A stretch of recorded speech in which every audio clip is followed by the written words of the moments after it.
RTV app వార్తల్ని క్షణాల్లో చదివే అవకాశం ఉంటుంది. ఒక న్యూస్ పేపర్, ఒక టెలివిజన్ ఛానల్ మీ చేతుల్లో ఎప్పుడూ ఉంటాయి. ఇసుక అక్రమ రవాణా వల్ల అనేక ప్రమాదాలు జరుగుతున్నాయి. గత ప్రభుత్వ హయాంలో ఇసుక అక్రమ రవాణా చేస్తుండగా అనేక ప్రమాదాలు జరిగినటువంటి నేపథ్యంలో సిరిసిల్ల సమీపంలో ఉన్నటువంటి నేరేళ్ల గ్రామంలో ఘటన జరిగింది. అది దేశవ్యాప్తంగా సంచలనం రేకెత్తించింది. ఆ నేరేళ్లలో ఇసుక లారీ బారిన పడి ఓ వ్యక్తి మృతి చెందినటువంటి ఘటన కలకలం రేపింది. దాంతో స్పందించినటువంటి గ్రామస్తులు లారీలను అడ్డుకున్నారు. లారీని దహనం చేశారు గ్రామస్తులంతా కలిసి. దాన్ని నేరేళ్ల ఘటనగా సంచలనం కలిగించింది. దానిలో భాగంగా కొంతమంది బాధితులను టార్గెట్ చేశారు. ఇప్పటికీ వీళ్ళు కోలుకోలేదు.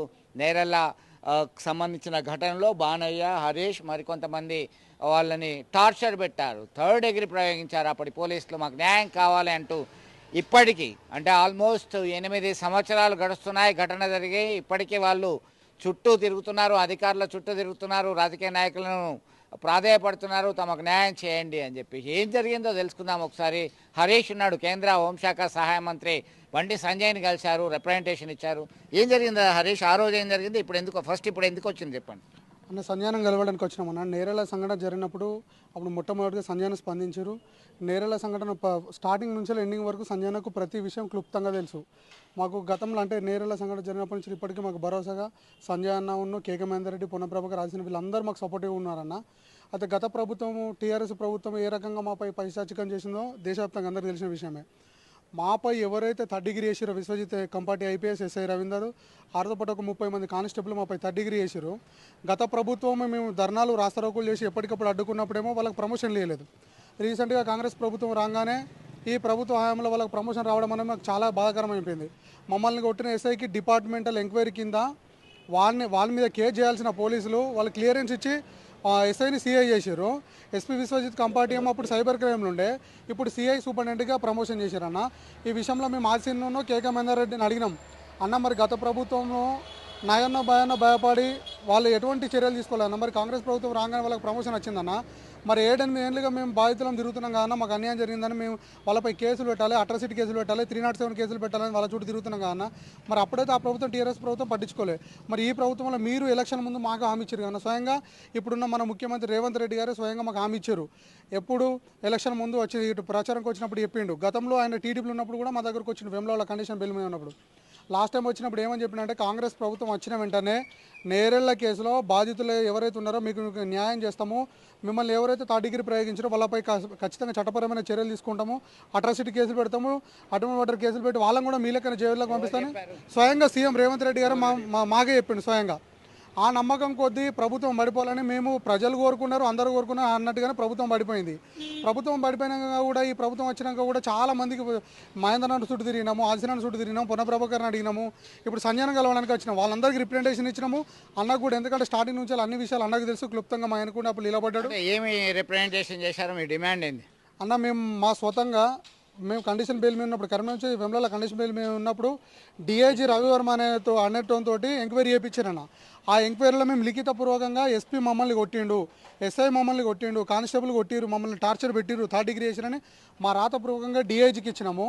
ఆ రిపోర్టు బహిర్గతం చేయాలి.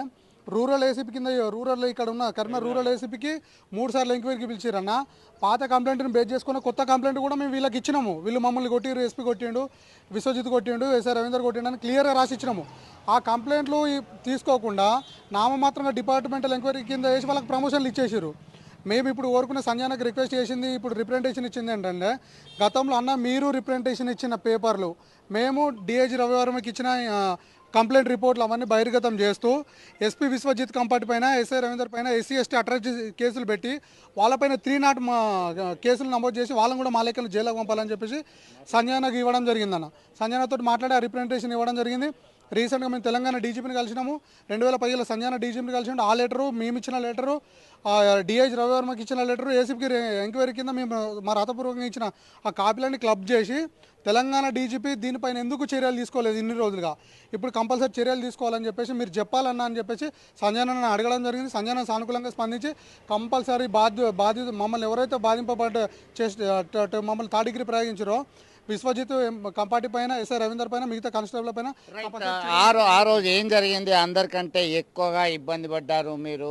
మీకు సంబంధించి ఎట్లా టార్చర్ అయింది, అసలు ఎందుకు వాళ్ళు మీ మీద దాడి చేశారు, ఆ రోజు ఏం జరిగింది? అప్పుడు టీఆర్ఎస్ గవర్నమెంట్ ఉన్నప్పుడు మొత్తం ఉసుక దంద దండిసింది. ఆ దందలో మొత్తం అన్ని లారీలు అంటే దాదాపు 2000 లారీలు నడుతుండే, అటు వెయ్యి ఇటు వెయ్యి నడుతుండే. పోవడానికి కూడా ఇబ్బంది ఉండే. అట్లా కొంతమంది చాలా మంది చచ్చిపోయిన తర్వాత మా దగ్గర ఎరకలైన భూమి అయినటోడు మా ఊరు వాడే చచ్చిపోయాడు. చచ్చిపోతే చూడడానికి పోతేనే మీరు లారీలు కాలబెట్టారని చెప్పి మమ్మల్ని తీసుకొచ్చి పోలీస్ స్టేషన్లో వేసి మొత్తం రాత్రి 11 గంటలకు తీసుకొచ్చి మొత్తం తెల్లందా కొట్టిర్రు. కరెంటు షాట్లు పెట్టాడు, రోకల్ బండ్లు ఎక్కించుడు, మాదిగి లంజోడుకు రానుడు. మీరేరా మాదిగి లంజోడుకు లేదు చెప్తారా, రోడ్డుకి ఎవరు రారా, ఉసుకే ఎవరి అనుకున్నారా,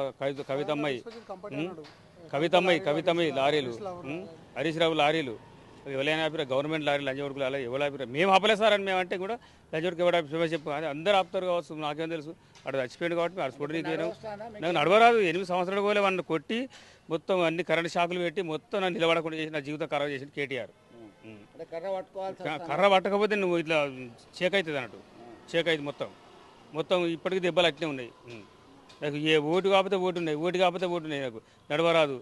ఇవన్నీ 8 మంది 12 మంది కేసు పెట్టిండు, 8 మంది అరెస్ట్ చేసిండు. ఇంకా 4 అట్నే ఉన్నారు. 4కి మంచి ముట్టుకుంటలేడు, వాళ్ళ పట్టుకొస్తలేడు ఇప్పటి వరకు. ఒకరికి జాబ్ ఇచ్చిండు, ఎవరైతే చచ్చిపోయిన కొడుకు వానికి కూడా జాబ్ ఇచ్చిండు. ఇప్పటికీ అన్ని మొత్తం నడవరాక జబ్బలు ఇవ్వక మొత్తం అన్ని పట్టీలు వేసుకొని తిరుగుతున్నాం. 8 సంవత్సరాల నుంచి అన్ని పట్టీలు వేసుకొని తిరుగుతున్నాం. అట్లా ఇక ఏం చేయమంటారు? రోజు లారీ దహనం ఘటనలో వీరి ప్రమేయం ఉంది అని చెప్పేసి దాడి చేయడం జరిగింది. వీళ్ళని పోలీసులు టార్చర్ పెట్టారని చెప్పేసి వారు ఆవేదన వ్యక్తం చేస్తున్నారు. ఇప్పటికీ మానని గాయాలు, నేరేళ్ల ఘటనలో మానని గాయాలుగా చెప్పుకోవచ్చు. ఇది అప్పటి నుంచి కూడా అప్పుడు ఉన్నటువంటి కాంగ్రెస్ పెద్దలు కావచ్చు, ఇతర రాజకీయ పార్టీలకు సంబంధించినటువంటి వ్యక్తులు అందరూ వచ్చారు, పరామర్శించారు, మీకు మేము అండగా ఉంటామన్నారు. ఎస్సీ కమిషన్ సైతం స్పందించింది. ఇప్పటికైనా తమకు న్యాయం కావాలి, ఏళ్ళు గడుస్తున్నా తమను పట్టించుకునే వాళ్ళు లేరు, ఖచ్చితంగా న్యాయం జరగాలి అని చెప్పేసి డిమాండ్ చేస్తున్నటువంటి పరిస్థితి. వీడియో జర్నలిస్ట్ సుమంత్తో కలిసి చంద్రశేఖర్, RTV, కరీంనగర్ నుండి. మరిన్ని వీడియోస్ కోసం ఛానల్ ని సబ్స్క్రైబ్ చేయండి, లేటెస్ట్ అప్డేట్స్ కోసం వాట్సాప్ ఛానల్ ని ఫాలో చేయండి, అండ్ లింక్ డిస్క్రిప్షన్ లో ఉంది.